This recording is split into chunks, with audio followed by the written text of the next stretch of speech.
past decade, we've seen the rise of cloud computing and how it has taken the technical world by storm. Thus, we see many companies wanting to move their business to cloud and many individuals wanting to make a career in this domain. That is why we see that many cloud service providers coming up and providing wonderful cloud computing services to many organizations and people. One such popular cloud service provider is Google Cloud Platform, which is also the home to popular services like YouTube and Google Search Engine. Hello all, I welcome you all to this session by Edureka, where we are going to discuss Google Cloud Platform in detail. Before we move any further, I would like to inform you that in case if you are interested in more such content, do not forget to subscribe to Edureka's YouTube channel and hit the bell icon to stay notified with more such content and our latest notifications. Now that all the formalities are out of the way, let's quickly take a look at the agenda and get started with this video. So first and foremost, we would start by understanding what cloud computing is, which is very core to our cloud platform, that is GCP. Moving on, we would discuss what GCP or Google Cloud Platform exactly is. Then we would understand various service domains that GCP has to offer to us, be it the compute domain, storage domain, networking domain, security domain, management and developer tools, big data services, and also machine learning services. While we go through these pointers, I would be also giving you a walkthrough to certain important services when you talk about it from a demo perspective. So let us not waste any more time and quickly get started. Okay, so let's start by understanding what cloud computing exactly is. Now, to understand this, we are going to go ahead and consider a scenario. Now, if you talk about traditional e-commerce services, there are certain things that one considers, right? Let's assume that you want to set up a business that is more related to e-commerce. Now, in that case, these are the things that you'd be more involved in, right? You'd be setting up a server, right, which would basically help you connect to your physical logistics, deployments, and stuff like that, right? And to do that, you'd be needing powerful servers, right? And what do these servers also do is they not only help you to actually manage these physical logistics data wise, but what they would also do is help you stay connected to the audience that is there, right? What you also want to do in this business is basically ensure that whatever is happening, people can connect to it through your mobile phones, right? To give you a very common example, let's talk about Amazon or Flipkart in India that we have for e-commerce or e-shopping rather, right? So we have these applications or these websites that are up and running, which can be accessed through your web, but at the same time, you can also access them using your mobile phones, right? So what we are talking about is a centralized business that is spread worldwide and that can be accessed by using various solutions, various applications, right? Or various methods rather. Now, this sounds fairly easy, right? I mean, having a server placed somewhere where basically all your data is residing and you can access that data across the globe by using your phone or by your web service, right? But when you talk about the complications, this kind of an architecture is not something that is very easy to set up, right? There are a lot of things that are involved in bringing up this kind of an infrastructure or an architecture rather. Let us just go ahead and understand what are the complications that one might face. Well, one of the major concerns here is let's assume that the traffic that is there with your website, it just shoots up. To give you a very common example, now if you're based in India, you could relate to this, right? We celebrate festivals like Diwali, which are highly popular around the end of October, November, whenever the date it falls on. We tend to have these seasons, these spikes where people tend to shop a lot for these festivals, right? If you talk about other countries, Christmas can be one example where before the Christmas Eve you would want to shop, right? So during these days, you'd see that there's a spike, right, in the traffic that these e-commerce websites might face, and they literally break down in some cases. That is the demand, because if we talk about these things happening at a global scale, we can imagine the population the world possesses right now. Especially when you talk about India, it is one of the biggest markets for the world. So what that does is let's assume that there's something which is to be celebrated and people want to shop. And if there's a good offer, the server can easily crash. Why? Because the billions of people wanting to basically go ahead and buy that particular product, right? Millions and millions trying to get that product in their hand, basically trying to look through it, browse through it, take a look at the content that is there, right? So that is what is one of the major concerns here. Now you might wonder how. Well, let's take a look at that. So what are the common problems that one could face? Database and security. increased cost, scalability issues, fast and fault tolerant, and managing servers. Now, this is something that we need to discuss more from a technical perspective. We understood the fact that there are many people trying to shop a particular product. What happens at the back end is basically, let's assume that I have a particular set of servers that is there with me, right? It is adept enough to host a particular amount of traffic. To give you an example, let's assume that my server has a capacity of X petabyte, right? And to which there's a particular amount of compute capacity that I can associate with it. So, say for example, in milliseconds, it processes X number of requests. What happens when this limit exceeds X amount of requests? In that case, there's a high possibility that my server is overburdened. Now, when you set up a server, let me tell you one thing, buying a server is a very costly process. Now, what that means is if you're investing this much money, you either need to have resources that are in abundance to handle all these requests. But let's assume that I take X plus 10 petabytes of storage and some X plus 10 times the computation power, right? But if there's no spike in my traffic, in that case, I'm underutilizing my resources because I've over provisioned. What that means is I would be paying a lot more money because I've just mentioned that servers are very costly. So this is where the problem of plenty comes into picture. Let's assume that I under provision it. I say, okay, there could be a possibility that I might need only these many resources. But when spike like the one that we just discussed arrives, is your system capable enough to handle that traffic? No.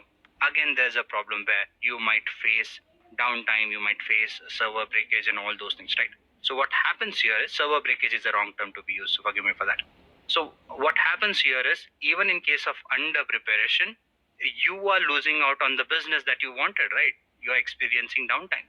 So this is the issue with the server. The other part that we discussed is cost, right? I mean, when you talk about buying these huge amount of servers, you're still paying money. If you're buying smaller sizes and you're losing business, you're again losing money, right? Even after investing this much in servers. Apart from that, if you talk about this hardware, right, there are a lot of complications with it. You need people who can maintain and monitor these servers, which again is a very big problem. Now, this is where a platform like Google Cloud Platform comes into picture. This is where cloud computing comes into picture, and they solve these issues, right? You have concerns like data security, you have cost concerns. Scalability is one issue, the one that we just discussed, right? Never knowing how much is enough. So if you have a system that can scale to your needs instantly, that is where you can actually set up or solve your scalability concerns. And similarly, you want systems that can handle this huge amount of traffic or lower amount of traffic as well.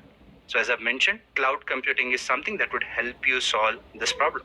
Let's try and see how does cloud computing do that. Okay, so this is what cloud computing does. Now, what cloud computing is, I'll come to that point. But before that, let's quickly take a look at what is happening here when you talk about cloud computing. Now, when you talk about cloud computing, what cloud computing does is it provides you cloud services or the services that we just talked about, right? Providing you servers, providing you storage, computation, and ensuring that you do not face problems that we discussed. Now, you might wonder, as in, cloud is giving us something that we've already provisioned on ourselves. So, how is cloud different? Well, what cloud does is cloud gives you the freedom to choose in what amounts you want to use these resources and accordingly charges or bills you for that. So what cloud computing does is it gives you these services on pay as you go model or on metered usage model. Now what do I mean by a metered usage model? Now when I say metered usage, basically we are referring to the fact that you'd be using these resources in particular amounts and for particular duration, and then the cloud will charge you for that duration. So if you talk about cloud computing, you can think of it as a very big space, right, which exists somewhere where you can put forth your data, you can put forth your applications, and they'll provide you with the storage, computation, security, virtual networks, and all that you need. So you can sit at your home or in your company and basically access all your data online by using web services or mobile services, right? So that is what cloud computing does for you. And when I say they let you use these on rental basis, now if you talk about something like Google Cloud Platform, these people have huge set of infrastructures that is already set. what they say is you can come and use our space, our computation, our storage. The fact that we already have all this set up, you don't have to buy it. We'll let you rent it. So you can save a lot of money. You can use it for a duration that you want to, and then you can let go of it, right? So that is why it is a lot more beneficial than setting up your own servers. The fact that you're renting it and the setup is already in place, it is easier to scale up and scale down. And since a cloud platform is taking care of all the managing and monitoring of your services, your issue of looking into this data, looking into servers and all those things is sorted as well. As we go ahead, we'll be discussing these things in a lot more detail. But for now, I believe the gist is clear to you people. Just to simplify things for you, it is similar to consuming electricity. What we do with electricity is we basically have certain suppliers supplying electricity to us. We consume it for a particular duration, and once that electricity, at the end of the month, when we know that we've consumed these many units, our electricity board sends us a bill saying that, okay, this is what you need to pay because these are the amount of units that you've consumed. So what cloud computing does is it basically provides you services in these manner and also takes care of all the maintenance and other things that are associated with your cloud hosting requirements. So that is what cloud computing is in a nutshell, and thus it solves all the major problems that you've discussed. We have not discussed the database and security part. We'll do that as we go ahead.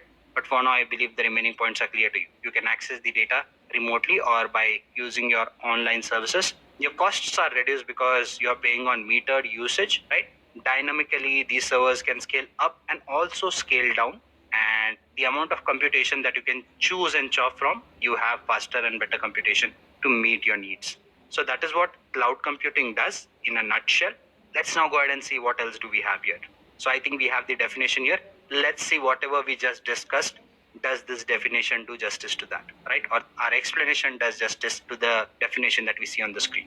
Cloud computing is the on-demand delivery of compute power, database, storage, applications, and other IT services or resources through a cloud service platform, or as we call it, cloud service provider, right? Via the internet on pay-as-you-go pricing. It is the use of remote servers on the internet to store, manage, process data rather than using a local server or your personal computer to do the same for you. So I believe by now the gist is clear to you people as to what cloud computing is and what all can we achieve by using cloud computing. Let us now go ahead and take a look at what else do we have to cover here. So first and foremost, let's try and understand cloud service models. Now, this is one of the key pointers. For people who know cloud computing, this could be little repetitive, but the reason or the fact that we have many people attending this session who could be new to cloud computing, for them this is very important. The thing is, when you talk about cloud computing, these are more of the pillars, or these are the ways in which these different cloud service providers provide services to their users or consumers. So let us now go ahead and understand these cloud service models before we jump into GCP and understand what GCP is and what all it can do. Okay, so let's try and understand what do these cloud service models mean. Now, when you talk about service models, basically what they're trying to symbolize or basically represent is the fact that every cloud service vendor, in this case something like GCP, Azure, or AWS, these are all cloud service providers, right? So when you talk about these cloud service providers, they have a particular way in which they provide these services to the users. So as a user, there are certain requirements that you may have, right? There could be certain users who say that what I want is I want a basic infrastructure, right? Where you help me plan or set up my networking, my storage, my server, and virtualization requirements, right? That is, you give me the basic hardware or the bottom line that I need, right? You give me everything related to networking. How do I store my data? You take care of the servers that are there and also manage the virtualization. Okay, we'll understand what virtualization is. Or just to give you a gist, basically virtualization is nothing but it is an ability to set up multiple images or a feel of multiple devices on a single setup. Something like that. Say for example, running two operating systems on a single base system. That is what virtualization is. So you get a feel of running both the systems parallelly. So that is what virtualization does. So what certain customers might want is they might want their vendors to take care of these things. And what they say is, in turn, I want to control, like I want to decide what kind of operating machine or operating system I want to run on top of my hardware, right? Similarly, what middleware I want to use through which my OS can communicate with my applications, right? And then I can create my own applications there, put my data there, and start running my business, right? This kind of an architecture or a service model is called as infrastructure as a service, right? So here, the basic infrastructure as a user is given to you on a platter, and you decide what kind of applications, middleware, runtime, operating systems you want to use on top of it, right? Similarly, the other approach that you see here is PaaS or platform as a service. So by the name, it is clear by now that here the entire platform is provided to you, right? The basic four pointers that we covered, like the networking, the storage, servers, virtualization is taken care as it is done in the infrastructure as a service module, right? But what it also helps you, or what the vendor also manages here is operating system, your middleware, your runtime. What you only manage here is the data and applications. Now you might wonder, why would people have such requirements, right? Let's assume that I have an application in place. If you talk about businesses, say for example big businesses where there's so many applications, so many things happening, right? Billions of requests being processed, number of applications running for each request, right? So in that case, do you have the time to set up everything? No. What do? You do is you just have an application and you have your data and you want to run it as per your terms. So you say that you control all these things. So what a platform like Google will do is they'll basically just go ahead and configure everything for you. All they'll ask is what kind of application you want to run. Okay, so accordingly, this is the basic setup that you need, and they'll set up everything that you need. So you just put your applications or build your applications there and put your data on top of it. So that is what platform as a service is. And then finally, you have software as a service. Now, when you talk about software as a service, this is where everything is taken care by the vendor. All you do is you just consume the data. Right, let me give an example for these things to you people. Let's assume that if you talk about a cloud platform like AWS or GCP, where you can launch virtual machines. In those virtual machines, the basic setup is done by the vendor. All the operating systems, choosing what kind of virtual machine you want and all those things is taken care by you. So it's an example of infrastructure as a service. PaaS. Now, when you talk about platform like Google Cloud Platform, right? Again, it provides you something like compute engine, or rather you have your application engine, not the compute engine. You have your application engine or app engine where the entire application is set up for you. All you do is you can choose what code GitHub repository you want to import. Similarly, when you talk about AWS, you have something called as Elastic Beanstalk, which works on similar lines. And lastly, if you talk about SaaS, this is a cloud offering that is directly consumed by users. Gmail is a very good example here. In Gmail, you just open the web app, type your email and send it. You do not worry about how the application is being managed, who is managing it, what operating system it runs on, and stuff like that. Your only concern is consuming that little bit of data that you want to, right? So that is what software as a service is, right? To give you another analogy here, I know it's getting stretched, but I believe this is a very important concept, so let's do that. If you talk about another example, let's assume that pizza consumption is our example or our concern in this case. Now, when you talk about pizza, if you want to make it, right, what you'll do is you'll buy everything. Your dough, basically all the stuff that you need, right, your toppings and all those things. You'll go home, you'll use your own stuff that is there, right? You have your basic infrastructure in place, your gas, all those things, or cylinder, whatever it is. You'll cook your pizza on top of it, your oven, whatever it is, you'll cook your pizza there, right? And then you'll use your own utensils and consume it, right? This is something like IaaS, PaaS. PaaS is like ordering your food, right? So somebody else will prepare pizza for you. They'll just send it to you. You'll just bring it home, right? Use your plates and stuff, put it there and start eating it. Something like your PaaS, okay? And when you talk about SaaS, it's more of going out and eating. You'll just visit that place and everything else is served to you on your platter, right? The plates are theirs, the food is there, cooking is there, service is theirs. All you do is you consume it, right? So that is what software as a service is. So I believe the analogy is clear to you people and you have a better understanding of what cloud service providers are. So, yep, by now we've known what cloud computing is, why do we need it, and we've also understood what are different cloud service models. Let's now go ahead and talk about some other bits. So, when you talk about cloud computing, right, this is not a monopolist or monopoly based market.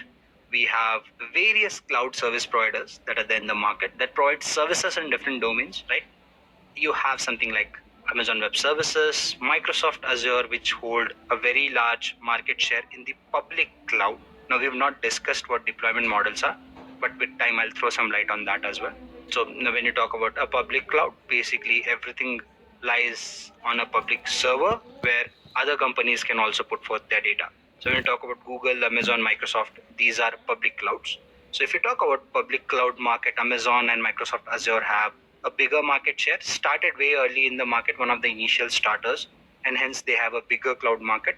Then you have something like VMware, Rackspace, DigitalOcean, Giant.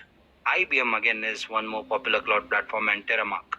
So these are some of the popular cloud service providers, cloud platforms that provide cloud computing services in different manners. So what we are going to talk about in today's session is Google Cloud Platform, which again is one of the leading ones. And we'll try and understand what makes Google so special and what are the kinds of services it offers.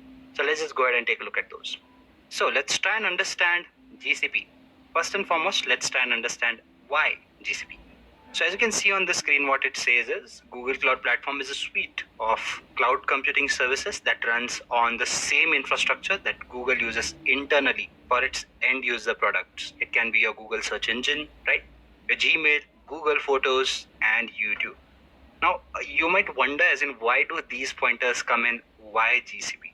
This is simply to tell you as in how good a platform Google Cloud Platform can be, right? Now, when you talk about the fact that it uses similar space that these platforms that you see on your screen use, that should give you an idea as to how good a platform it is. Because when you talk about something like Gmail, YouTube, it's difficult to imagine how many people use YouTube every day, right? This is not something that is limited to India, to Asia, or to America, right? Be it any country, whether you talk about UK, whether you talk about Europe, right, the Australian continent, everybody's moved to YouTube these days, and not just watching content, also creating content. Forget about the fact that what rate it is getting consumed. Just talk about how many people are wanting to make a career in this domain. So that gives you a gist as to what we are talking about. And the fact that so many people are consuming so much data on a regular basis. Just to give you an example, I am someone who was an avid reader once. I myself spend a lot of time on YouTube these days. And given the fact that I work like good 19 hours a day, I still find like hour and a half every day to spend on YouTube. So that tells you, as in, this could be a personal opinion, but I am sure that many out there are consuming YouTube at this rate or even at a faster rate or at a greater rate than I'm doing it. Okay. Apart from that, whether you talk about Gmail, right, talk about Google Docs, Sheet, right, it's very hard to imagine a day where you do not open your Google Suite or Google Suite rather for basically going ahead and consuming either a doc, an Excel file or something like that. This again tells you how many people use it. This is all official talk that we are doing. Let's assume Google Maps, right? Google Photos, where all our phones back up our data mostly, right? Similarly, Maps. So what this tells is the amount of data that these people deal with is very huge. And the fact that Google or these things work seamlessly, it is very rare to see that YouTube has a breakage or basically YouTube server is down. We don't see that, right? So that tells you that the efficiency with which these platforms are handled and maintained, and where are these things put forth, where are these things handled and maintained, they happen on Google Cloud Platform. And that is why we see that Google Cloud Platform is one of the best in the market. There are many other reasons. We'll discuss that when we talk about the benefits part, but that's for the further slides. What we also see is some of the benefits that it provides. Let me just open these for you and then we'll discuss them one by one. Okay. It's very cost effective. When you talk about Google Cloud Platform, it is one of the cheapest cloud service providers in the market. And when you talk about GCP, what it does is it gives you per second billing as well. In many cases, if you are using a particular service for few seconds, it will charge you only for those limited amount of seconds. That is how good a service GCP is.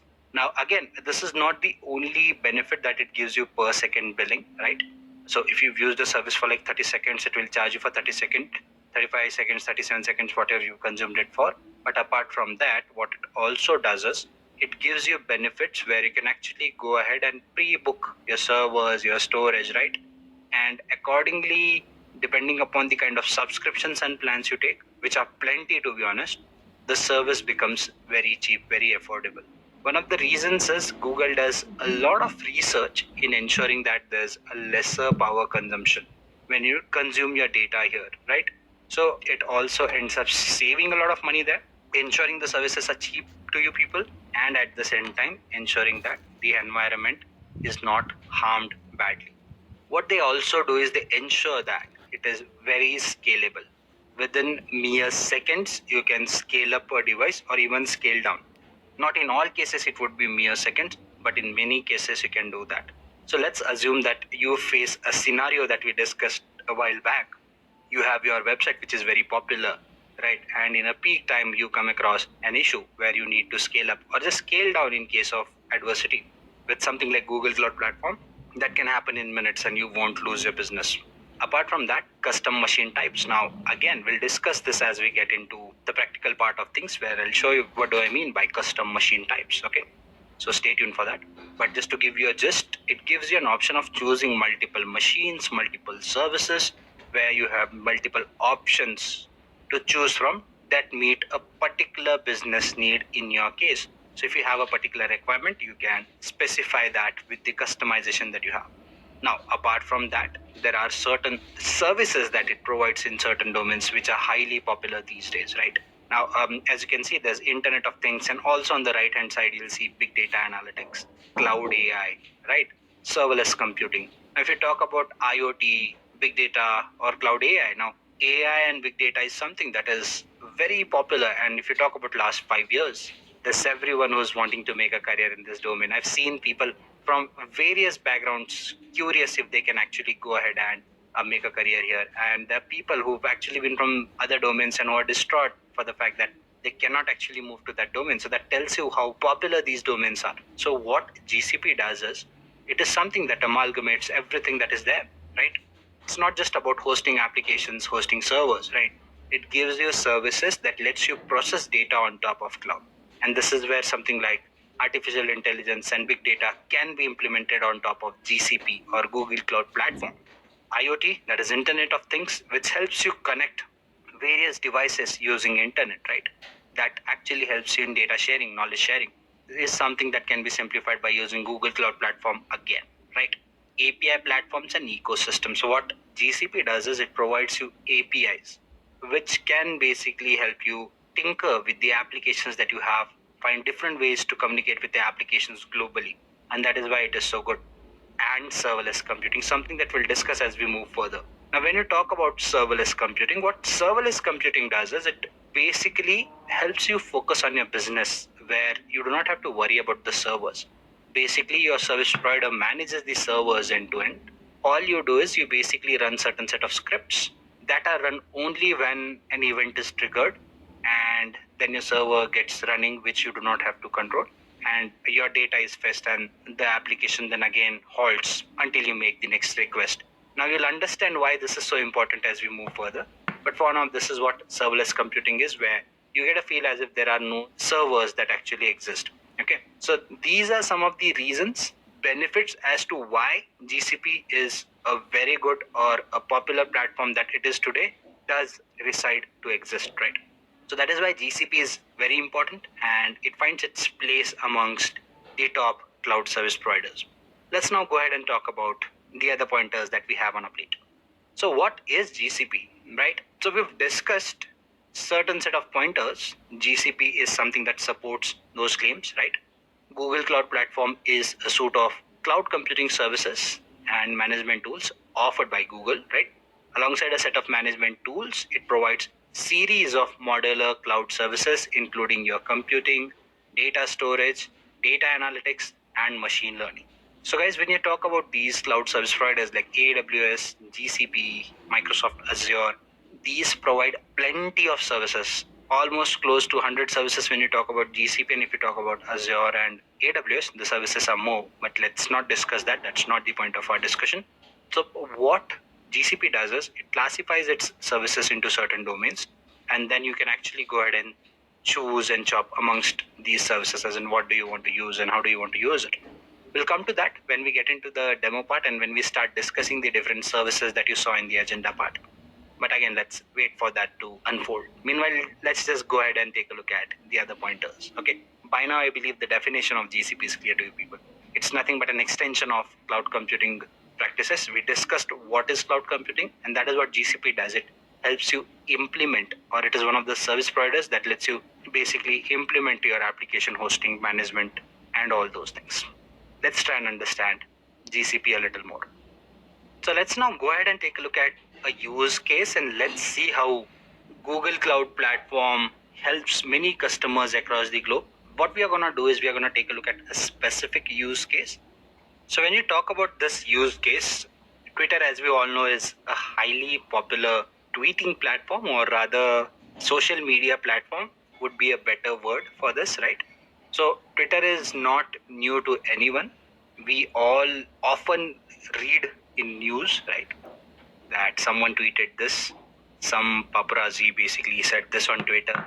This is what the Twitter uproar has been about a particular case and stuff like that. So Twitter easily is one of those platforms where people share their opinions, right, to a very great extent, right? Why? Because it has a very huge customer base, just like Facebook, Instagram. If you talk about Twitter, it is one of those platforms where people put out their statuses, people talk to people, people put out their opinions, right?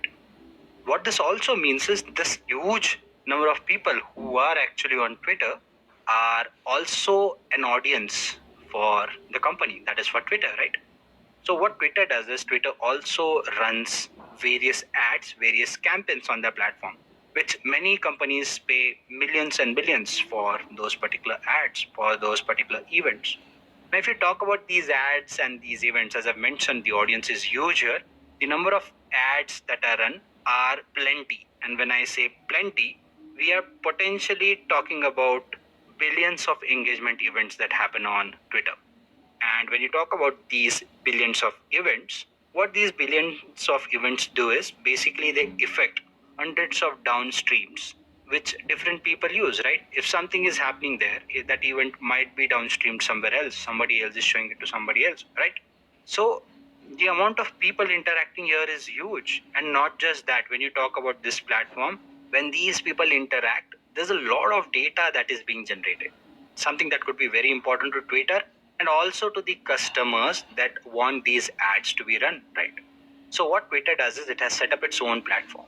Now this platform, basically what it does is it has various channel pipelines that collects data in various different metrics, and then they have various tools like your dashboards and stuff, right? Which basically give these metrics to the concerned users or to the ad runners or customers rather. So Twitter's platform, that is SDFS, though great for upscaling and for handling data, there were a lot of issues, right? It was getting redundant in many ways where people, basically the company found it difficult to actually upscale. Apart from that, it was some of the legacy based software that people were forced to use here was again proving to be a pain point in terms of cost. Apart from that, migrating this entire infrastructure somewhere else was again an issue. Now, this is where Google Cloud Platform stood in. What Google Cloud Platform did was, first and foremost, it ensured that some of its storage features could move to cloud and not the entire thing. So handling the data became easier. Apart from that, in the second phase, what they also did was, this was starting 2017, right, when they did go ahead and put forth their first iteration where they solved some of the problems that I just discussed, right? Like ensuring that the data gets stored in cloud, and where people could use something like BigQuery or Cloud Bigtable, which again are services provided by GCP, to process the data that is there. So the latency got reduced, and in real time, people could process these requests at a faster pace and with more reliability. The fact that the storage happened there, they were not initially forced to migrate the entire system to cloud, right? But partially move it to cloud. And as they moved ahead, they basically did go ahead and solve a lot of problems, right? What they did was they used built-in support by Beams.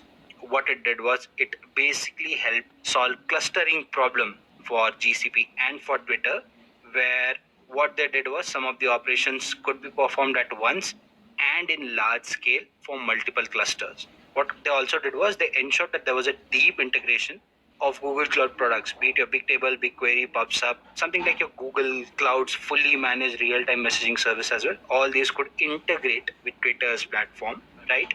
And the programming model that was used by Beams, what it did was it unified batch and streaming data, or basically brought them together so that the processing again became easier. And by using this platform, Twitter rather got more efficient in basically processing these billions of ads, right? And now it can readily or more happily cater the needs of these billions of customers that they have, which are growing, and the platform that they have is going to support this upscaling part. So this was about the use case of Twitter ad management. Let us now go ahead and discuss some of the other pointers. Okay, so by now we've seen cloud computing, we've seen why GCP, what it is, and we've discussed one of the use case. The use case will start making a lot more sense to you when we discuss BigQuery, Bigtable, and all those things, which we will do as we move further. But before that, let's try and understand how Google operates. Not Google, Google is a wrong term to use here. How Google Cloud Platform specifically operates globally and what kind of infrastructure it boasts of. So global resources are multi-regional resources is what it has, be it your BigQuery, data store, cloud storage. Then you have your regional resources, right? App Engine instance, and you have your zonal resource like your VM instance and disk. Now let me explain what these things are. Okay. So basically when you talk about an infrastructure, what GCP does is it basically gives you zones, right? And regions. Now when you talk about your zones are nothing but your servers that you put forth. To give you an example, let's assume that you have a server in a place called as, now I'm an Indian, so my examples could be little Indian, you might have noticed by now. Now let's assume that Google has its server in Mumbai. Okay, let's assume that. So when you talk about the server being in Mumbai, what it does is, let's assume you are based in India and you want to run your business in India. So if you want to reduce some of the latency issues, or probably you want your data to be close to you, also you want to ensure that your government compliances allow you to run your business, and in that case they want you to run the business in India. So in that case, having a server in India is good, right? So I want to put forth my data on Google Cloud Platform, but I want to put forth that data in India. So if there's a server in Mumbai, in that case I can put my data in that server, right? So that server here is called as my disk, or basically my server or my zonal resource. So Mumbai would be a zone for me, right? Now, when you talk about something like your server, that server has to reside in a particular region. Now, in that case, that geographical location is called as your region. Okay. So basically, you'll have your servers and you'll have your regions, and your data would reside in these different geographical locations. Now, these different regions across the globe are connected by low latency network. What that means is you can basically access all this data by using your internet and stay connected to these different regions and different zones. Let's try and understand them a little better. What I'll do is I'll just go ahead and switch into the web page where we can discuss the global infrastructure of Google Cloud Platform, that is. So when you talk about the Google's infrastructure, right, you can see some information here while it loads. It says that it spans in 22 regions, 67 zones, and 140 points of presence. It has 96 CDN edge locations. I'll tell you what edge locations are, and that is what it offers. Now, meanwhile, this loads up. Let's quickly see what CDNs are. These are nothing but content delivery network. Now, there's a networking service called as CDN. We'll talk about that. But what it does is, I mentioned the fact that when you talk about these cloud platforms, basically these are globally residing. So let's assume that I put forth my data in India and my business is in India. But there are customers who are accessing this data outside India. So for them to put forth a web request where they search for a particular data, if the server has to come back to India, fetch the information, again send it back to the user, it could take time. What if I have a pseudo server that is close to that particular user, and whenever a user makes a request, a copy of that data is maintained, which is more frequently accessed, right? So anybody who throws in a request to that data, it can be fetched from that server there and there, right? So this location is called as edge location, and the edge location is nothing but something that is provided by your CDN, that is content delivery network. So it is the job of this particular service to ensure that it helps communicate between these various endpointer requirements. Let's see what Start Exploring has to offer to us. There you go. So this has been updated. Last time I checked it, it wasn't like this. But last time when I checked, it was way back. So I think it must be a while that this has changed. So these are the different locations in which you have your data center. So I called about Mumbai, so I don't need to say that suppose in Mumbai. We can be certain that there's a region in Mumbai. Okay. So these are the different global regions where you have your data centers. Okay, dear audience, I'm not sure whether you can hear this music or not. It is the Google Cloud platform playing this music. So I believe the gist is clear to you people, right? If you click on these icons, you'll get information about how this network is connected, right? And then you can explore it. So what are the CDN POPs, right? So Los Angeles can connect to these networks, right? Or these CDN POPs. So I'm gonna close this because it's not good for viewing when the noise comes in. So as you saw on the previous screen, right, that is what the infrastructure of GCP looked like. Okay. So I believe the basic idea is clear to you people. Will understand these services and these edge locations and all those things would be clear to you. When you talk about AWS and Azure, they too have a similar approach where they have availability zones and regions. Availability zones in their case are nothing but their data centers, and their regions are nothing but their geographical locations. So if Mumbai is a region, they'll have a zonal resource there or an availability zone. So they work on similar platform, and this is how the infrastructure of Google works like, or Google Cloud Platform rather, where you have your zonal resources or availability zones which are put forth in a region, and all these are connected by low latency network for fast data transfer and communication. So this is what the global infrastructure is. Let's now go ahead and discuss some of the other pointers. Now, when I say the other pointers, let's try and understand GCP service domains. Now, when you talk about GCP service domains, there are a plenty of service domains that GCP has to offer. The reason for that is there's so many services that GCP offers. Now, each of these are the major domains that GCP operates in. And when I say major domains, all of these domains will have sub-services or services that fall under these domains. Say, for example, when you talk about compute, now there are different compute services which are IaaS in nature, PaaS in nature, even serverless in nature, right?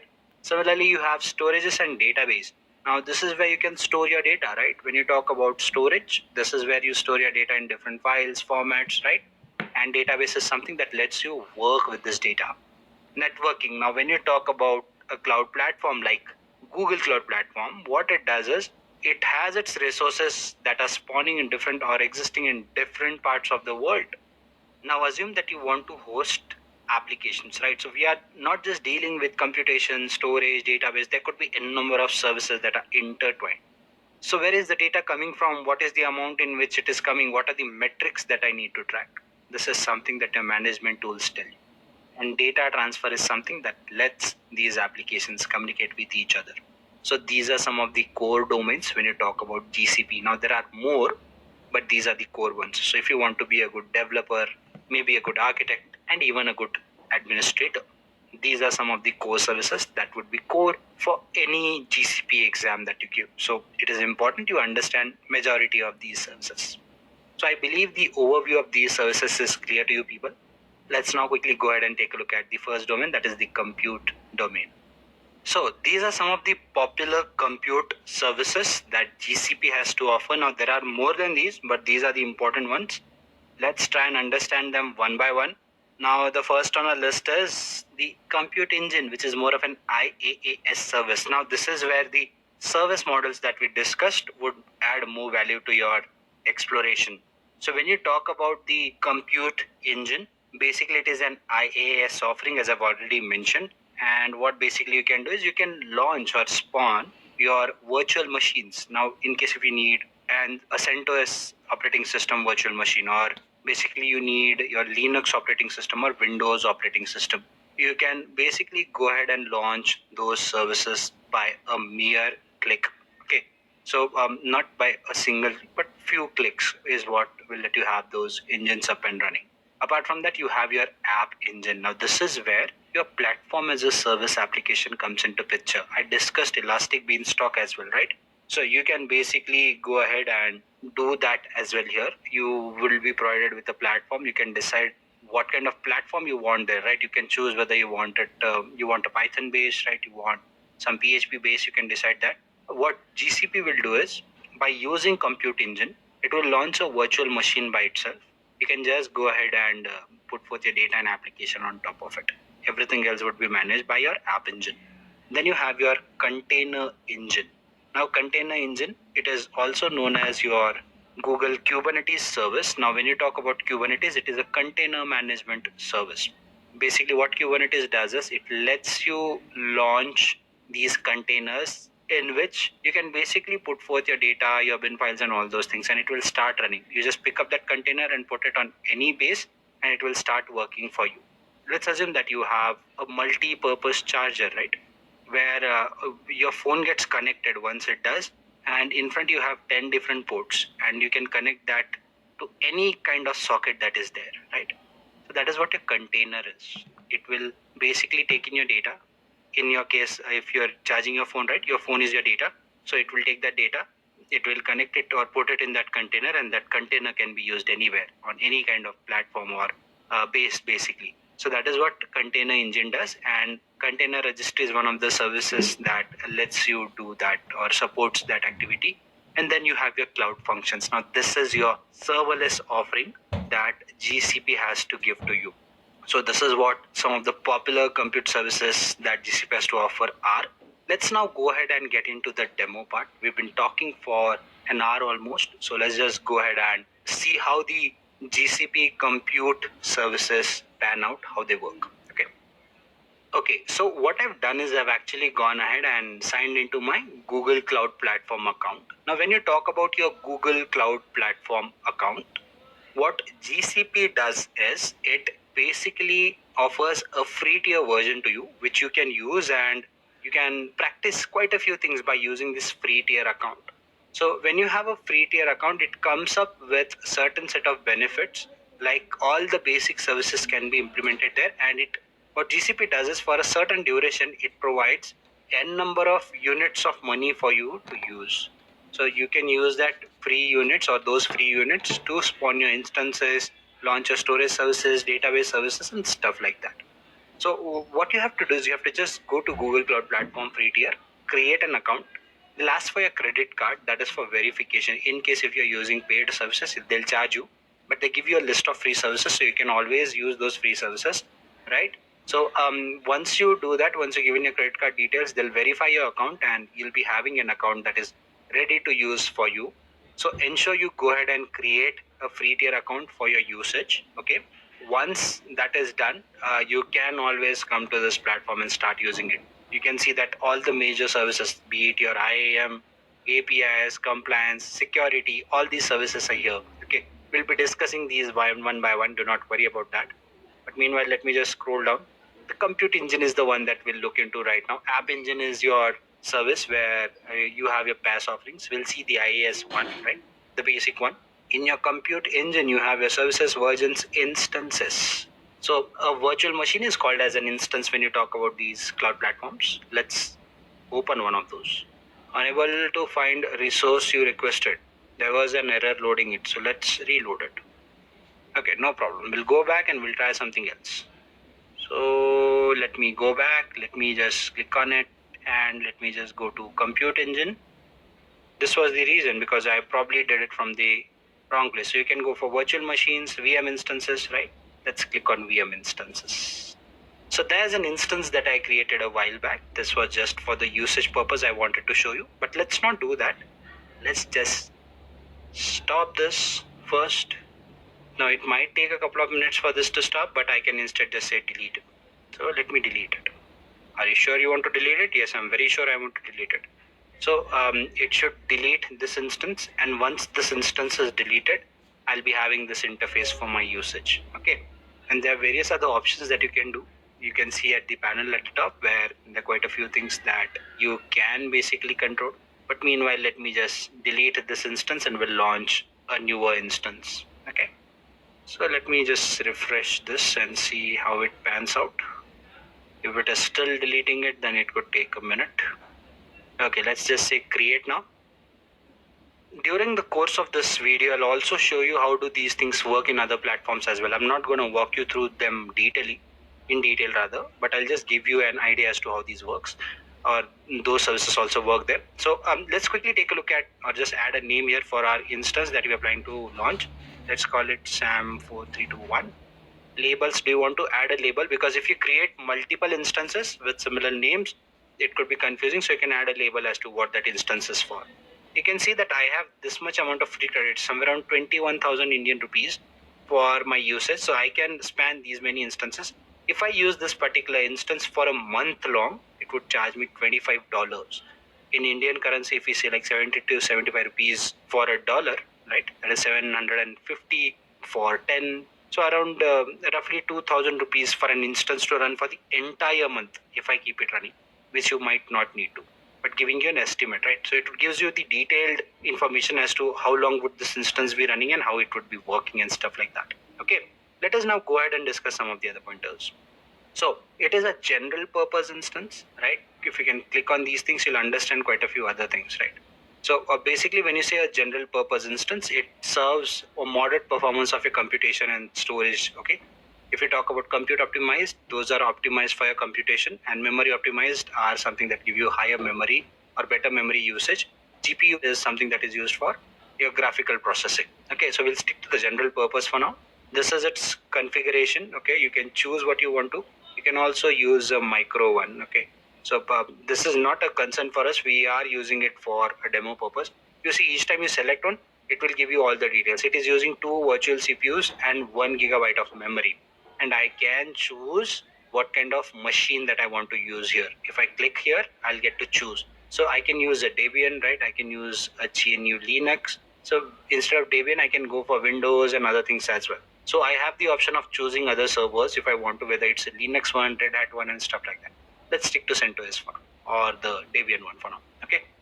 Buster size is balanced. If I go for standard, and if I say apply, now if you scroll up, you'll see that how much this one costs. So it will cost me $6 monthly. So it is fairly low, right? So from $25, we've come down to $6. Why? Because we've launched us or planning to launch a smaller instance. So these are the things that we can configure. If you go ahead, you have other things to configure as well. Okay, or you can stick to the basic ones if you want to. Let's just go ahead and say create one, and just like that my instance would be created. Guys, here you also have an option of working on quite a few other factors, right? You can just go back to the instance and see what kind of virtual network it falls under, what kind of storage that is attached to it. By default, you'll have persistent disks attached to every VM that you launch. We'll see what do those mean as we go ahead, but just to give you a gist, that is what it is. Yeah, so it is giving me a notification. This I can dismiss because I'm gonna delete this instance any which way once its usage is done. So if I select this, why am I getting this thing here? I don't want it. I'm just gonna scroll it for now, and it gives me different ways to connect. I can use SSH to connect to it. I can use it in different browser as well. Open browser windows with private SSH key and use this command. So this is the easiest way. Let's do that. Let's select this, copy it, and I'm gonna say run in Google Cloud Shell. And within a minute, my instance would be up and running, and I should be able to connect to it. There you go. It has fired up my terminal, right? And using the terminal, it has put forth that command as well, using which I can connect to the instance. If I just hit the enter button, do you want to authorize? Yep. And just like that, it would help me connect to my instance. You see? So it has connected to the instance that was there, and I can actually go ahead and start using this Debian if I want to. Similarly, if you go back to AWS, right, there's a service called as EC2 that lets you do the virtual machine job, and you can see that there are instances that you can create and launch. You can always come here and say launch instances, where you can choose different kind of instances that you want to. Okay, it will also give you details about what instances are up and running and what are you planning to do with these instances and stuff like that. Okay, so there are quite a few things that can be done here, and you can use this AWS platform for similar things as well. If you close it, if you go back to AWS services, it also has plenty of services that you can use. So we'll compare these services, how do they fare with each other, and what kind of offerings these platforms give us. But by now, I believe the basic compute service is clear to you people, how it works and what all can be done with it. Okay, let's go back to our presentation and see what are the other pointers that we have to cover here. So we've seen how compute services work, at least the basic fundamentals as to how virtual machines on GCP work, and we've seen how, as they call it, compute engine rather, works on GCP, which is equivalent to AWS EC2. Let's now go ahead and discuss how storage services work on GCP. Now, when you talk about GCP storage services, there are plenty of storage services that are there on GCP. And the reason storage services are important is when you talk about cloud platforms, right? It is very difficult to imagine any cloud platform without data. And the reason is simple, right? I mean, any application you create, any kind of data you put forth, you are dealing with data, right? Be it monitoring the data, managing the data, analyzing the data, right? Processing the data. Everything happens on cloud. And that is why when you talk about storage services, they're fairly important. Now, when you talk about these storage services, they will store data in different ways and in different formats, right? You could be required to store your images, you could be required to store your videos, you would be required to store maybe your structured data and stuff like that, right? So first, here you have something called as cloud storage. Now, it is a unified cloud storage service.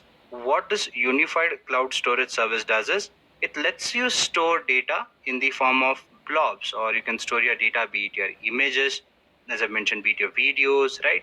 Be it your other forms of data. It can be your structured data, unstructured data, right? So you can store that kind of data here. But mostly the data that is stored here is stored in the form of objects, or objects rather, and is stored in containers called as buckets. Now, when you talk about other cloud platforms, something like AWS, Microsoft Azure, now on these platforms, when you store this kind of data, you have separate services for storing the data. Now you have something like S3, right, which stores all these kinds of data. Then you have something called as EFS, which stores files in the form of data. You have EBS for block storage. Here to have persistent disks for that, but I believe you get the gist what I'm trying to say here. Apart from that, you have your other data services, like you have your big table, that is cloud big table, and your cloud data store. Now these are your NoSQL databases. Now when I say NoSQL databases, I'm talking about those databases that basically deal with not only SQL data, it can be your unstructured data as well. Now these are different from your cloud storage. The reason is these are more towards the line of database services where you can process your data, right? You'll be having your data stored in a particular server, and then you can process this data by using something like cloud big table or your cloud data store. When you talk about cloud data store, it mostly works with hierarchical data, whereas your big table is responsible for dealing with data that requires low latency, right? Quick processing of data. You can read, write your data, and it gives you highly, or you can say high throughput performance for data analytics as well. If you go ahead, you have your cloud SQL. Now this is something that deals with your SQL data, or your sequential data rather, right? So if you have structured data and you want to put it in databases and process it, this is where your cloud SQL storage will come into picture. And then you have something like persistent disk. Now what is a persistent disk? When you talk about persistent disk, we are talking about block storage. What is a block storage? This kind of storage always needs a host machine, a host system to access this kind of data, right? So when you talk about this kind of storage, to give you an example, let's assume that you have your hard disk, right? You can store your data in your hard disk, but how? You need to connect that hard disk to your system, right? To some other device where you can put forth that data and copy that data there, right? So it is dependent on the host machine. But your block storage again comes in two parts. You have your ephemeral storage and persistent storage. Ephemeral storage is something that dies with your instance. Okay, that means if there's a particular instance or virtual machine that you've launched, or a system you've launched, if you delete that particular virtual machine, your data would die with it. In case of persistent storage, there's a slight difference here. In your persistent storage, your data won't die. Why? Because you are creating this storage separately, and you can attach it to your instance, you can detach it to your instance, and it will not die even if your instance does. Okay, so this is what persistent storage, and these are what cloud storage services are like. We'll understand these services practically as well. But before that, let's quickly jump into the other set of services, that is your networking services. Now, when you talk about cloud networking services, again, network is a very important aspect of cloud. I believe I've already discussed this when we talked about popular service domains on a surface level. And the reason for that is when you talk about clouds, as I've already mentioned, your data could be residing in different parts of the world and there could be different things that you need to control. One of the major things that you need to have here is an umbrella of network that connects these different locations and places where your resources lie, right? So there would be a lot of things like who gets to access what, how, right? What are the firewalls that are in place? What are the subnets? What are the IP addresses? What needs to be assigned to whom, right? And this has to happen virtually because you cannot have physical subnets and networks, right? You cannot have physical routers and stuff. Yes, there would be some physical routers, but all this network is basically connected over a virtual umbrella, and that is why you need these virtual network services that GCP offers in this case of Google Cloud Platform, right? So let's try and understand them, as in what are these and what all can you do with it. So first you have your virtual private cloud. So whatever I've just discussed, right? So you can create a virtual private cloud or cloud virtual network, right? Where you can put forth certain set of resources in that particular network. Say for example, you have like 100 devices that you can assign in that particular network. So you can basically create subnets, create sections, decide how many IP addresses you want to assign to a particular network or to a subnetwork. Again, decide what resources fall under that particular network and what are the ways in which you can access the resources from them, right? So it's a mix of various IAM services as well, something that we'll discuss as we move further. But I believe by now the gist is clear to you as to what your virtual private cloud does, okay? Or your cloud virtual network. Apart from that, you have cloud load balancing. Now, this is another interesting service. We discussed about those applications where we have our e-commerce website and it experiences traffic. So if we stick to our Diwali example or a New Year's example, we are talking about a lot of people shopping, right? In that case, there could be a possibility that there's a lot of burden on a particular resource, a server. In that case, you have one option of scalability, which we talked, right? You can upscale horizontally and vertically as well. Now, for people who do not know what horizontal scaling and vertical scaling is, we are referring to two important pointers here. The first one is how do you scale horizontally? That means if there's a lot of load on a particular resource, you can have multiple servers attached, multiple machines attached. And there's something called as vertical scaling where you can actually go ahead and increase the computation storage power of a single machine. So there are different ways to scale as well. But what does load balancing do? What load balancing does is instead it diverts the traffic from a particular resource to the other to manage the load in case of existing infrastructure where you do not need to scale up or down. This is very good in terms of disaster recovery as well, where you do not have to worry about if a data center goes down or stuff like that. So say for example, you have an instance where you have this your e-commerce website and it is experiencing a lot of traffic. Can you just transfer your traffic to some other node or some other instance or virtual machine that is located in some other region or which is close by? So your traffic would be distributed. Yes, absolutely, you can do that, and you can do that by using cloud load balancing. Okay, so these cloud load balancers, they come in various forms, right? And there are different purposes for these. There are application load balancers, there are standard load balancers and stuff like that. Okay, so depending upon the applications, they vary as well. To give you another layman example for these things, you have something, if you are in India again, then you'd know that the Cosmos cities here experience a lot of traffic. And if you stick to that traffic, you'll either get late to your work or you'll have to start a couple of hours early, right? So we always know our shortcuts where to move from to do what, right? So if there's a lot of load, lot of traffic in particular area, you can always take this other route. And that is what cloud load balancing does in terms of your data, right? Where should they move your data? They'll move it to some other load balancer where it can be balanced better. Okay. Moving on, you have your cloud, or rather you can say content delivery network. Okay. So cloud CDN or content delivery network is again a content distribution service. Okay. So I'll tell you what this does for you. Let's assume I'm again gonna stick to an Indian example. Now in India we have cities like Mumbai, you have your Bangalore, you have Ahmedabad, right? You have Kanyakumari.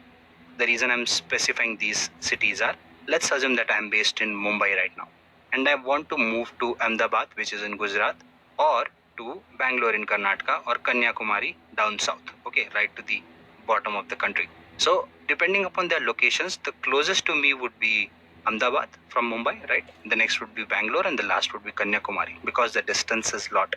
Let's assume that Mumbai is a server. Or for example, let's continue with this example. Let's assume that I want to travel to these places and I use a similar vehicle. Let's assume I'm either taking a bus or I'm taking my personal car, right?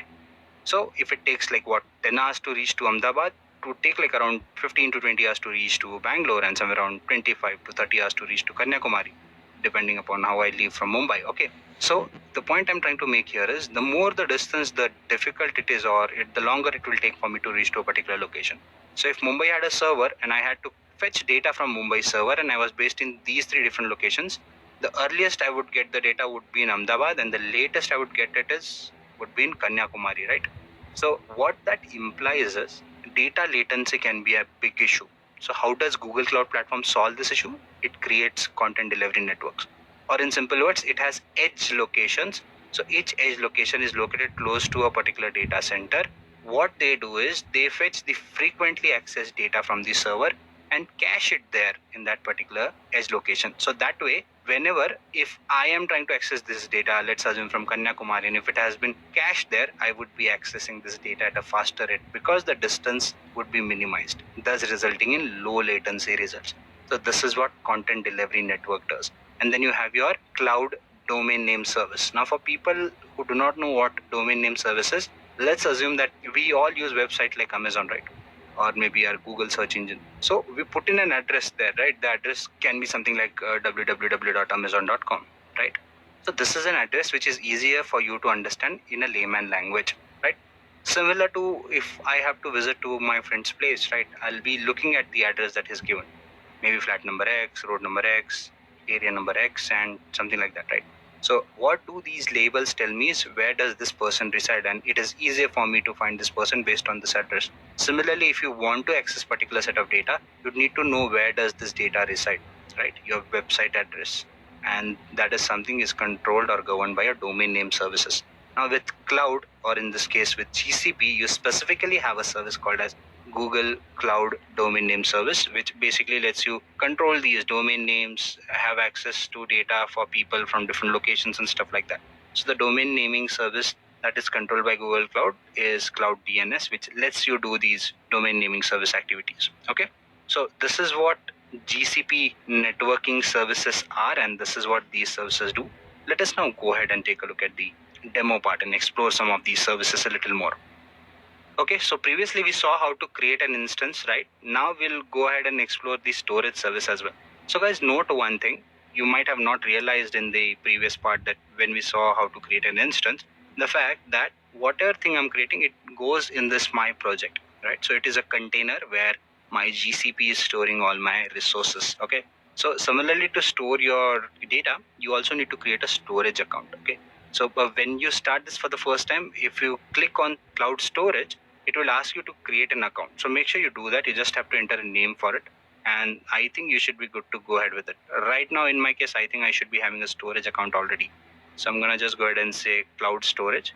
And once you do that, no sooner this page loads, this is where you get a notification. When you click on create bucket, it says that you cannot do that right away. Now, again, as I've already mentioned, bucket is nothing but a container where you store your objects or your files, right? The data that you plan to store. So you have to create a bucket first. So when you create a bucket, guys, please note this thing, that these buckets have unique names. You cannot just go ahead and say that, okay, use this bucket in this form. Okay. You'll have to give a specific name to it. And if the name is already been taken, you will not be able to create that bucket. So let's try and create one. There are other clauses as well. If I'm not wrong, you cannot use a caps name as well, something like that. But let's try it if that works. So I'm going to name it GCP demo bucket. I'm going to say continue. It says that use only lower cases. As I've already mentioned, there's an error here. So let's say GCP demo bucket and say continue. This bucket name already exists. As I've told you, the bucket has to be globally unique. Let's give it a terrible name for now. This, I'm sure, should be acceptable.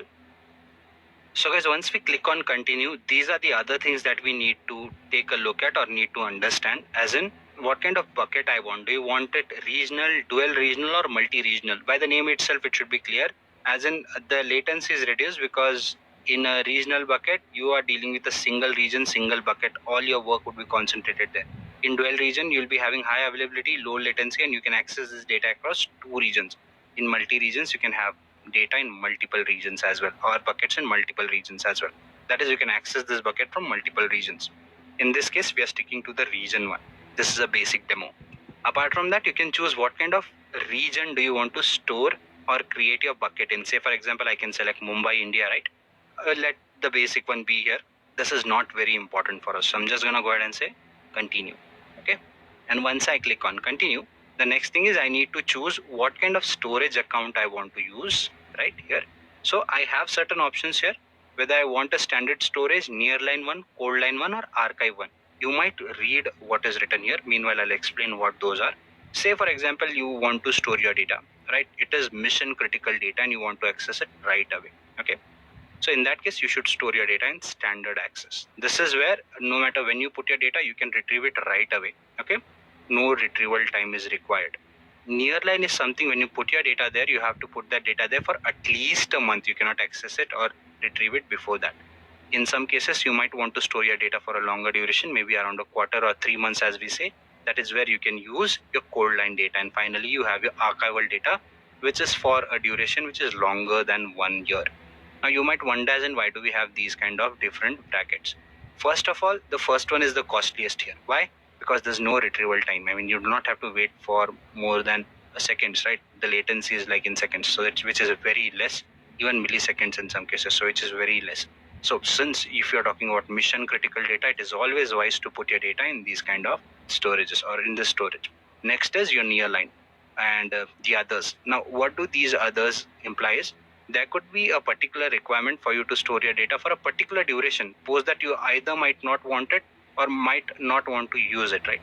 Say, for example, there's a particular data that you don't want to use, like is something that you're certain you will not use for years. Medical records could be one example, or something like your school leaving certificate. So let's assume that I go to my school and I collect a copy of my school leaving certificate. Okay. Say, for example, take my case, I passed out in 2007, my schooling. Okay.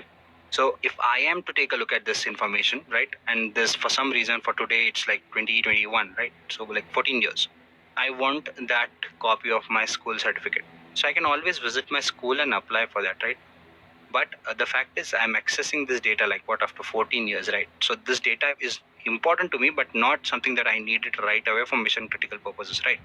So what happens is I go ahead and request them for that birth certificate, and they might say that, okay, come back after 2 days, right? Because we'll have to go through so many records to fetch your data and something that you've not accessed in like 13 years.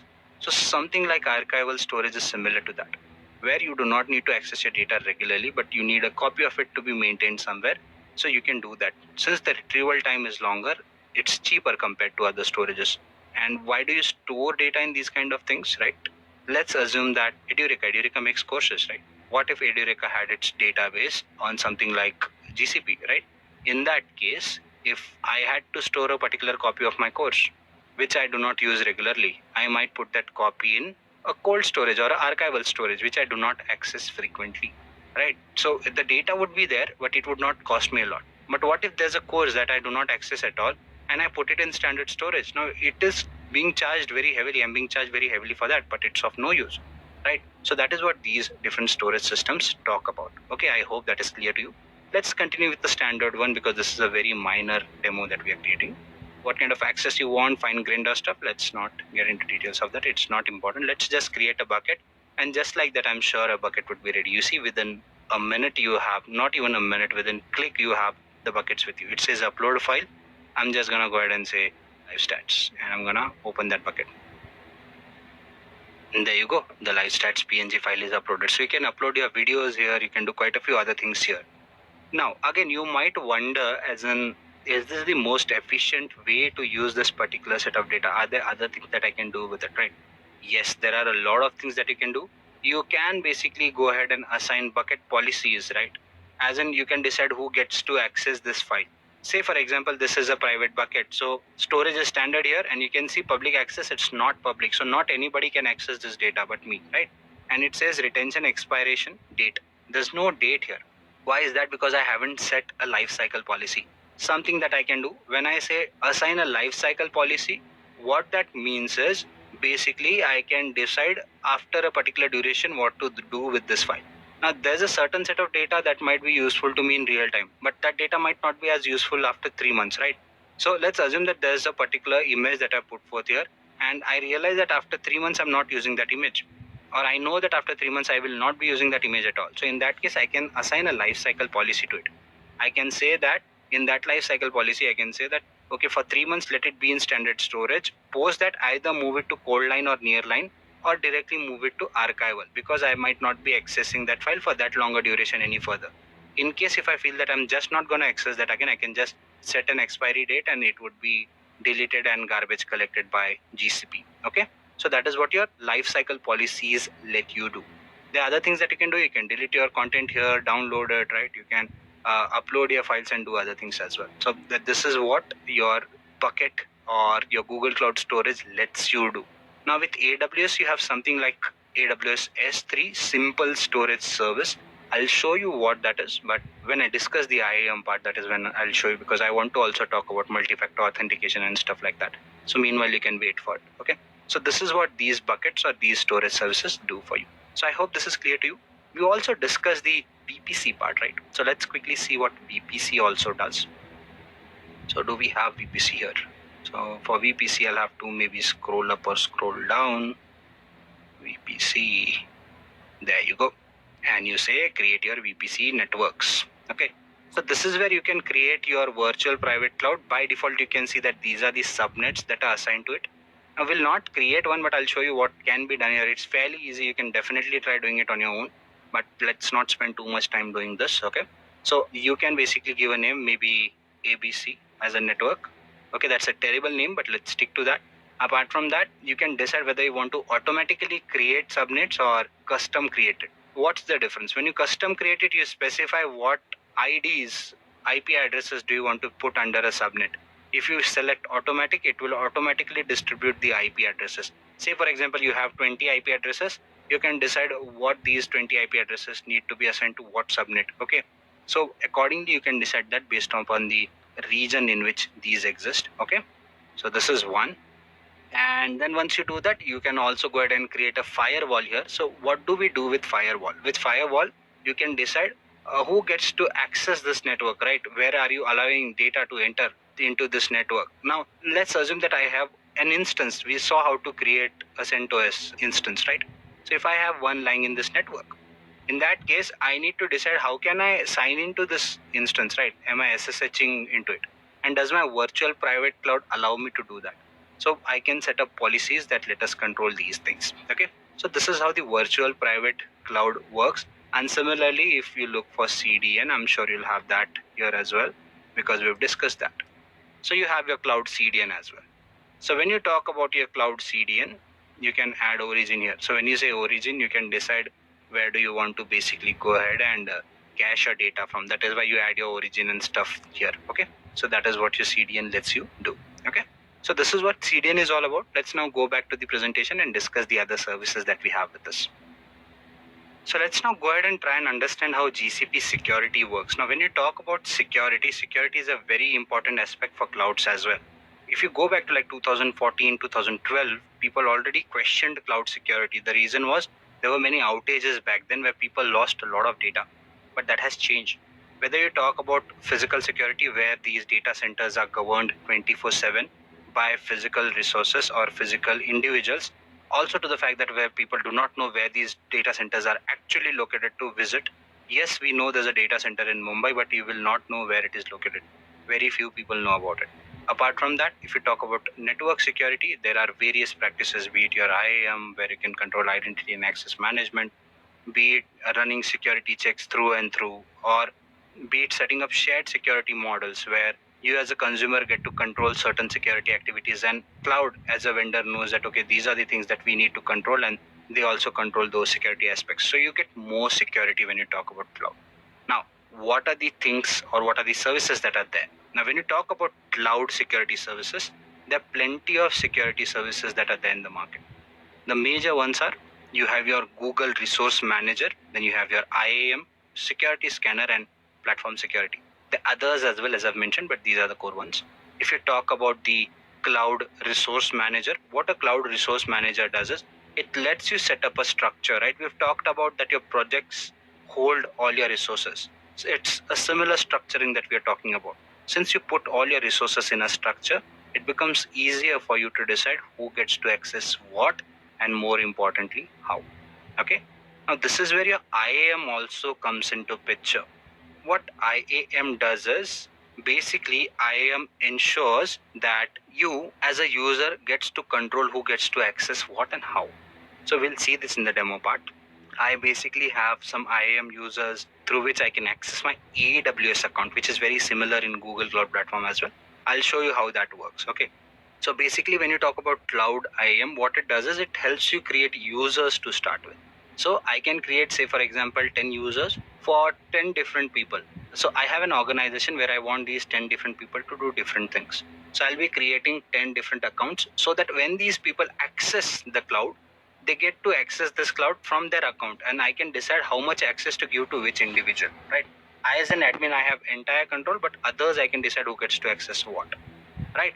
To give you another example, let's assume that you have a set of developers who might be needing access to all the developer tools and activities that concern it. Next is your analytics team who needs access to more management tools and not the developer tools. So I can set up two groups, right? I can create two groups. This is another concept where you can create groups, and in these groups I can decide who gets to access what in that group, and accordingly create users and put them in that user group. So basically they get to access only those resources first, right? Then you can create also policies where you can do some service related work where you can decide what service requests to throw and all those things. So that is where your policies and roles come into picture. So that is what Cloud IAM does. Basically it lets you govern the identity and access management to your cloud platform. Then you have your Cloud Security Scanner. Now what exactly is a Cloud Security Scanner? When you talk about a Cloud Security Scanner, basically let's assume that I have n number of virtual machines created. Now these virtual machines would be accessed through different URLs, right? The applications that are based on top of them would have certain URLs, and people would be accessing it from different resources. What Cloud Scanner does is it basically scans or crawls through all the links, all the websites and applications that are being accessed, and checks for security. When you talk about Google Cloud Platform security, on the other hand, it is a more generalized version which controls security on top of Google Cloud Platform. So this is what, or these are what the security services on Google Cloud Platform let you do, okay? And what they are exactly. Let's now go ahead and understand something else, and then we'll probably again jump back into the demo part. So you have the management and developer tools. Instead, what I will do, guys, is I'll just go ahead and discuss all these services at a stretch, and then we'll explore them in the practical part of things, okay? So let's try and understand the management and developer tools as well. Now, when you talk about the management and developer tools are something that let you govern all the management activities that are there on your cloud, right? So say, for example, you have your monitoring and logging services. So I don't know whether you checked it when I opened my GCP. There was a dashboard there. So it is something that can be created by using your monitoring and logging services. So I'll show you once we get into the demo part. So that is where you'll get data about all those logs, all the requests that you've made, right? All the services that you've launched and the CPU utilization and stuff like that. Apart from that, you have other services like your Cloud Shell, Cloud APIs, right? These let you control your applications more programmatically through command line interfaces where you can actually go ahead and code and then access these resources. Apart from that, you have your Cloud Console, which limits or reduces the amount of coding that you need to do in order to access these resources. And then you have your Cloud APIs, which basically, again, I believe I already discussed that, so let's not get into that. But APIs and CLIs, that is what they let you do, or Cloud Shell, that is what they let you do. Mobile Cloud App lets you basically monitor your data using your mobile applications that you can connect on your phone by using your Google Cloud. So your data would be residing on cloud, but you can monitor that data by using cloud mobile apps. And then you have your developer tools. Now this is where your developers come into picture. When you talk about cloud, you are not gonna just go ahead and put your data there and manage that data, right? You'd also be building applications that you want to use. So can you do that on top of cloud? Definitely you can do that on top of Google Cloud as well.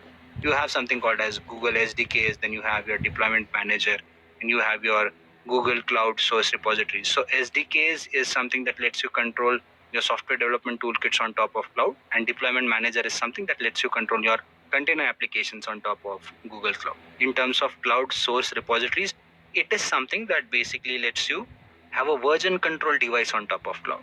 So we all have heard about Git, right? So Git is nothing but your version control device. So using GCP cloud source repository, you can create a similar version control on top of cloud, or you can even connect to Git to basically import those repositories, and then you can pull, push your data and work on top of it. Okay. So that is what your Google Cloud Source Repository lets you do. Next, we have our cloud tools for Android Studio, where you can do Android development here, right? And then there are other application-based tools as well. Something for your PowerShell implementation. You have tools for Visual Studio and plugin for Eclipse and other test labs as well. So that is what your developer tools let you do. Okay. So this is how the development and management tools on cloud work. Let's now go ahead and discuss some of the other tools as well. Then you have your big data services on top of cloud. Now, what do your big data services on cloud do? Okay. So there are plenty of services here. You have your BigQuery, you have your Dataproc, PubSub, you have your Dataflow, Data Lab, Genomics, and a number of other services. Now, BigQuery is nothing but a data warehouse that basically lets you analyze your data and process data at a very low latency. Dataproc is again another service that lets you deal with your Apache server, Apache Hadoop kind of infrastructures. Now, when you talk about big data, right, we are talking about Hadoop infrastructure. This is where we are talking about unstructured data being handled. And one of the easiest way to put your data there is by using something like a Hadoop ecosystem, and by using Spark that lets you stream process data at a very quick rate. So that is where your Dataproc service comes into picture. It basically lets you manage these kind of data on top of your cloud, and basically lets you manage your big data activities on top of cloud.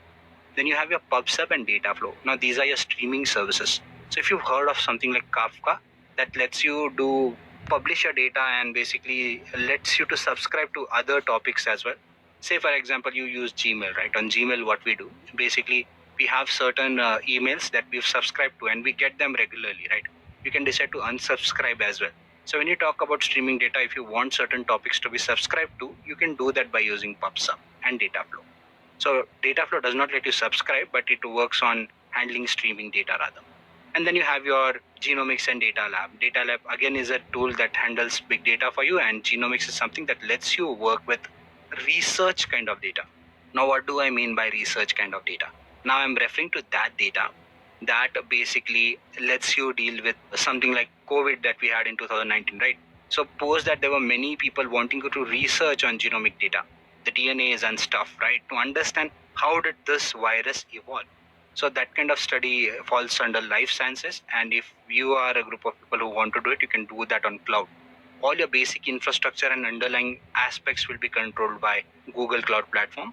All you worry about is how do you work around that piece of data, that set of data.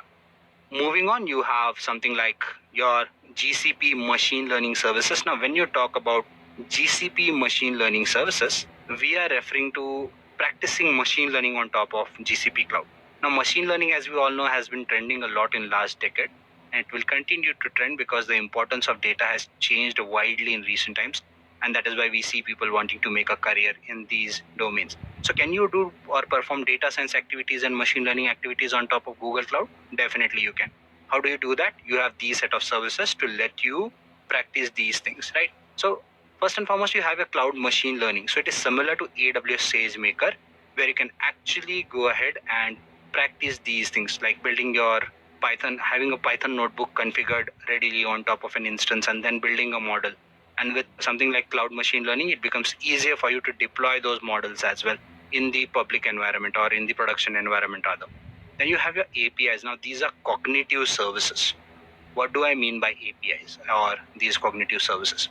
So let's assume that you want to process images. You want to understand what is this image specifying, right? Whether there's a person in it, there's a celebrity in it, does it match with other images and stuff like that. So you can use an API like Vision API. Speech API is something that lets you convert your text to speech, speech to text, and stuff like that.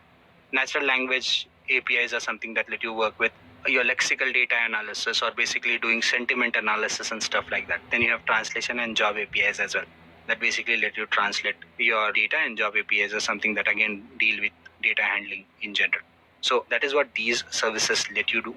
Let's now go ahead and look at them practically. Let's see some of these services that we've discussed. We've talked about security services, right? We've gone ahead and discussed the big data ones, the machine learning ones as well. Let's try and understand them practically and see how do some of those work, or what can you do with these services rather. Okay, so I'm gonna quickly switch into my console.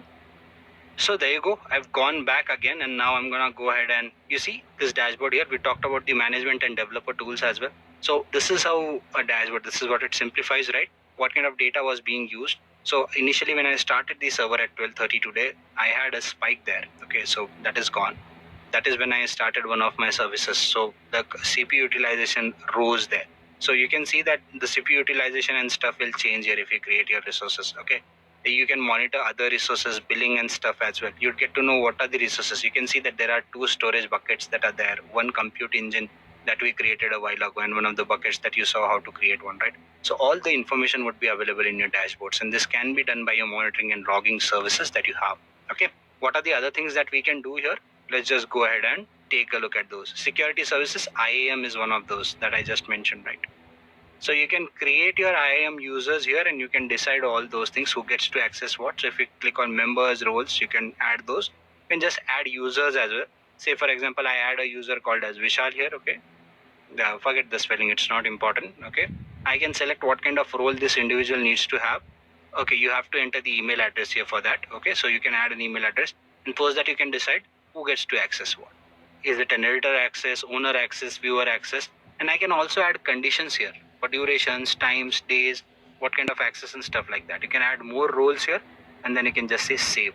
Once you do that, you can add them in groups as well. You can see that there are members here, right? So you can create groups as well, and then you can add them there. All the policy analyzers and stuff, you'll find all those things here. I mentioned the fact that I'll show you something in AWS as well. So you see, this is the company's account that we use, and I have an IAM user here. Okay, you see, this is signed in by this account. But when I member login, right? If I member login here, it will ask me to do a two-step authentication process. So when I enter the password, it will ask me for a number that would be generated by Google Authenticator on my phone. So it's a multi-factor authentication process, more than one step of authenticating that I am the right user. And since this is a pseudo user that I'm using, I do not have admin access to a lot of services. Say for example, if I open S3 here, it will not let me create a bucket here because I do not have access to that. You see, you don't have permissions to list buckets. So this is what you can control by using your IAM policies, and that is what your IAM services let you do. So I believe this little bit, or this little gist of things, is clear to you people. Okay, moving on, let's try and understand other things as well. Okay, there are other services here as well which you might want to take a look at. If you say sign into the console, it will directly sign in right now because I'm already signed into it. If I wasn't, it would have asked me for all those passwords. And there are other services here as well, right? You have your IAM billing, or basically S3 is something that is similar to the buckets that I've already shown. EC2 is something that lets you create instances here. Okay, and then there are a plethora of services that deal in management and monitoring as well. So if you scroll down, you'll get information about those. You see, you have VPC here, you have CloudFront is one more that should be here or somewhere, which is equal to GCP CDN. And then you have your developer tools. Okay, so you have your code commit, which is similar to the Google repositories, cloud repositories that we saw. So that is what these services let you do, and these basically let you deal with all this data that is there for you to work with. Okay, let's now go back to this thing and take a look at other things as well. So I believe the security bit is clear, management bit is clear to some extent as well for you people. Big data services, we've discussed that there are a lot of big data services here as well. If you scroll down, or if you just go back here and click on services, you'll see that all the other services here. Okay, so we talked about PubSubs as well, right? If you remember. So these are the databases, right? The big table data store, the NoSQL databases that we discussed. You also have your Spanner, which is again a database service. SQL is something that stores your SQL data. Monitoring is few things we discussed. Code build is something that lets you develop your code. I've told you, you can build your code there, whatever pieces of code you have. And similarly, if you scroll down, this pops up, right? I talked about topics, subscriptions, and snapshots. You can do all these things by using these particular set of services here as well. Okay, so in terms of APIs as well, I've talked about that there are Vision APIs, but again, when you want to use Vision APIs and stuff like that, you need to basically activate those APIs, which I don't think are activated here right now. So I'm afraid I will not be able to show you demo on that, but you can do that. Text to speech is what you can use. For that too, you'll need access, but you can actually go ahead and enable these APIs, and you can actually go ahead and work on these things practically then. Okay. Apart from that, there are other things that you can look into. Some of those are, if you go to AWS, you have services like Poly, which lets you convert text to voice and vice versa. Textract is another one that lets you do that. Then you have Rekognition, which lets you process images. Okay. So if you come here, you can actually go ahead and do all those things, right? Facial analysis, whether a person is happy or not, male or female, right? What could be the age? You can decide you can do face comparison or celebrity recognition as well. So you can compare two images and tell whether they match with each other or not, whether this is a celebrity face and does Google or Amazon know it, right? So these are the things that you can do with these APIs that we discussed. So these are a few things that you need to look into. There are quite a few things that you can actually express when you talk about, or explore rather, when you talk about Google Cloud. What I will also do is, as we move further in future content, I will ensure that we come up with videos that talk about these services in detail, and where we'll focus more on each of these services individually. This being a tutorial video, I had to cover a lot of content here, so we could not discuss all those in detail. But in future, definitely we'll come up with more individual videos that talk about this content or those services in particular in detail. As far as this session goes, I believe we've reached its time, and I would be ending this session here. In case if you're interested in Google Cloud certification training and you like structured approach, you can definitely check out Edureka's Google Cloud Platform training, which is a certification training, and we have 24/7 support that would help you in that. Apart from that, if you're interested in similar content, do not forget to subscribe and hit the bell icon to stay notified on the latest content that we have. Thank you. I hope you have enjoyed listening to this video. Please be kind enough to like it, and you can comment any of your doubts and queries, and we will reply them